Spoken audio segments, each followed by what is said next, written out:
torque equation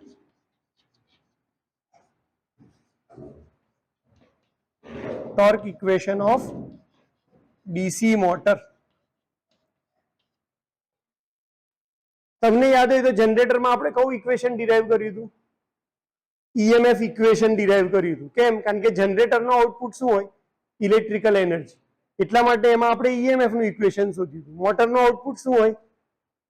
mechanical energy. એટલા માટે અને કયા ફોર્મમાં? રોટેશનના ફોર્મમાં. એટલા માટે આપણે કયું ઇક્વેશન મોટર માટે ડિરાઈવ કરશું? ટોર્ક. હવે ટોર્ક છે ને મિકેનિકલમાં આઉટપુટ માટે બે શબ્દો બહુ પ્રચલિત છે. કેમ? આપણે ફોર્સ ના કીધો. હું એવું કહું કે પંખાને હું ફોર્સ મારું, ધક્કો મારું તો બી એ ફરવાનો જ છે. તો આપણે એવું નથી લખતા કે ડિરાઈવ ઇક્વેશન ઓફ ફોર્સ, આપણે એવું લખીએ છીએ ડિરાઈવ ઇક્વેશન ઓફ ટોર્ક.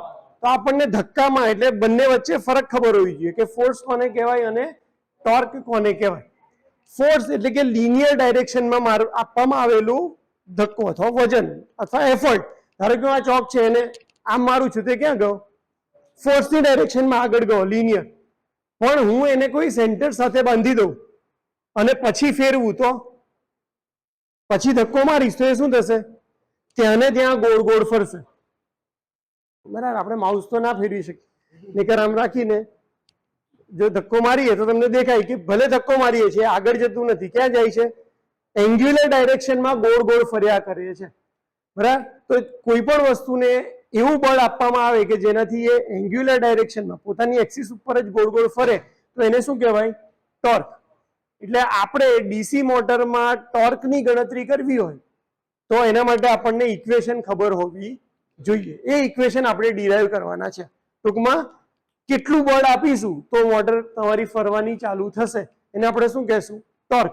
અને એનું ઇક્વેશન મારે ડિરાઈવ કરવાનું છે. તો સૌથી પહેલા હું લખું છું કે ભાઈ પાવર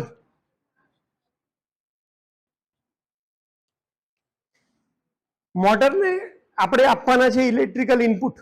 તો કેટલો પાવર આપીશું? એ પાવરની રિક્વાયરમેન્ટ ક્યાંથી ખબર પડે આપણને? તો એ આપણને ખબર પડે એન્ગ્યુલર રોટેશન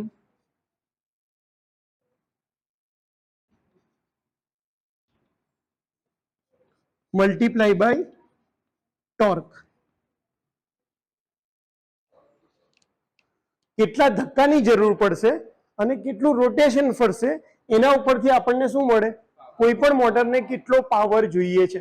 કોઈ પણ જગ્યાએ કોઈ પણ મશીન માટે પાવરની ઇક્વેશન સેમ જ રહેવાની છે. કયું machine?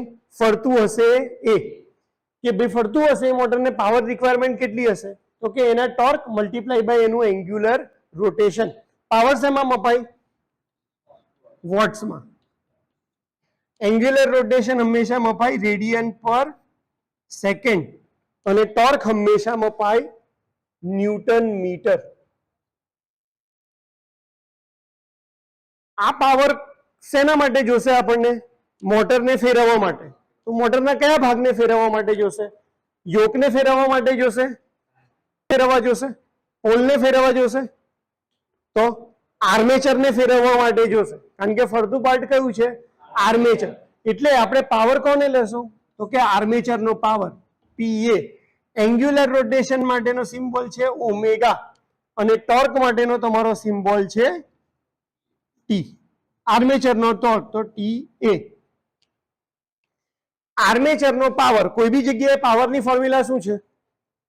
P equal to voltage અને કરંટ. આર્મેચરની અંદર કેટલો વોલ્ટેજ પ્રોડ્યુસ થાય છે? તો આપણે એવું લખી શકું EB. જનરેટરમાં આપણે એને શું કહેતા હતા? EG. મોટરમાં આપણે એને કહીએ છીએ EB, બેક EMF. અને એનો કરંટ, આર્મેચરનો કરંટને શું કહેવાય? IA. એટલે કે power of armature PA equal to શું થવું? EB into IA. ઓમેગાની વેલ્યુ દરેક જગ્યાએ સ્ટાન્ડર્ડ જ છે. ઓમેગા ઇક્વલ ટુ શું થશે? 2πn/60. ઓમેગાની વેલ્યુ, એન્ગ્યુલર રેડિયેશનની વેલ્યુ, રોટેશનની વેલ્યુ હંમેશા સ્ટાન્ડર્ડ જ છે 2πn/60. ત્યાં n શું છે? સ્પીડ શેમાં મપાય? RPM માં. એટલે ઓમેગાની વેલ્યુ આપણને ખબર પડી ગઈ, P ની વેલ્યુ ખબર પડી ગઈ, ટોર્ક તો આપણે શોધવો છે. બરાબર, એટલે હવે હું ઇક્વેશનમાં વેલ્યુ મૂકી દઉં તો PA ની જગ્યાએ શું મૂકીશ? EB into IA. ઓમેગાની જગ્યાએ શું મૂકીશ? 2πn/60 અને ટોર્ક એઝ ઇટ ઇઝ. મારો ઇન્ટરેસ્ટ કઈ વસ્તુ શોધવામાં છે? ટોર્ક. એટલે હું ટોર્કને એકલો રાખી દઈશ અને ટોર્કની સાથે જે વસ્તુ છે એને ક્યાં લઈ જઈશ? સામે. એટલે એમાં 60 ક્યાં જતા રહેશે? ઉપર. અને 2πn ક્યાં જતા રહેશે? નીચે. એટલે આ ઇક્વલ ટુ શું થઈ જશે? 60/2πn multiply by EB into IA. આપણને ત્રીજી એક વસ્તુ ખબર છે કે ભાઈ EB ની ફોર્મ્યુલા થાય છે 5ZNP ડિવાઇડેડ બાય 60. તો હું અહીંયા એની વેલ્યુ મૂકી દઈશ. તો કે torque equal to 60/2πn multiply by 5ZNP divided by 60A multiply by IA. એટલે આમાં શું થશે? 60 કેન્સલ થઈ જશે, n કેન્સલ થઈ જશે. એટલે બચ્યું શું?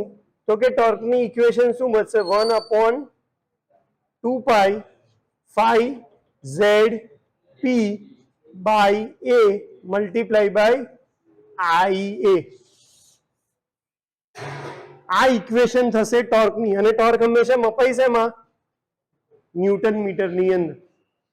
એટલે derive EMF equation of torque, sorry, derive torque equation for DC motor પૂછાય તો આપણે આ ફોર્મ્યુલા મૂકી આ ડેરિવેશન દેખાડવાનું છે આખું. આના એક્ઝામ્પલ બી પૂછાતા હોય છે. તમને આ બધી વેલ્યુ આપી હોય અને એવું કીધું હોય કે ટોર્કની વેલ્યુ કેલ્ક્યુલેટ કરો. મેઇન કઈ ત્રણ વસ્તુ યાદ રહેશે તો તમારું કામ થઈ જશે. પહેલી ફોર્મ્યુલા કઈ યાદ રાખવાની છે? Power equal to omega into T. Power equal to શું થાય? Omega into T. કોનો પાવર? આર્મેચરનો. તો આર્મેચરના પાવરની ફોર્મ્યુલા શું થશે? EB into IA. ઓમેગા એટલે કે 2πn/60 તો છે જ, અને EB equal to 5ZNP divided by 60A. એ વેલ્યુ સીધી આપણે અહીંયા મૂકી દેવાની છે. EB ઇન્ટુ IA 2πn/60, અહીંયા TA. આપણે એકલા TA માં ઇન્ટરેસ્ટ છે એટલે TA એકલું રાખીને આને આ સાઈડ ઉપર લઈ જવું પડે, એટલે આ રિવર્સ ઓર્ડરમાં ચેન્જ થાય. તો 60/2πn into EB into IA. EB ની જગ્યાએ શું મૂક્યું? 5ZNP/60A.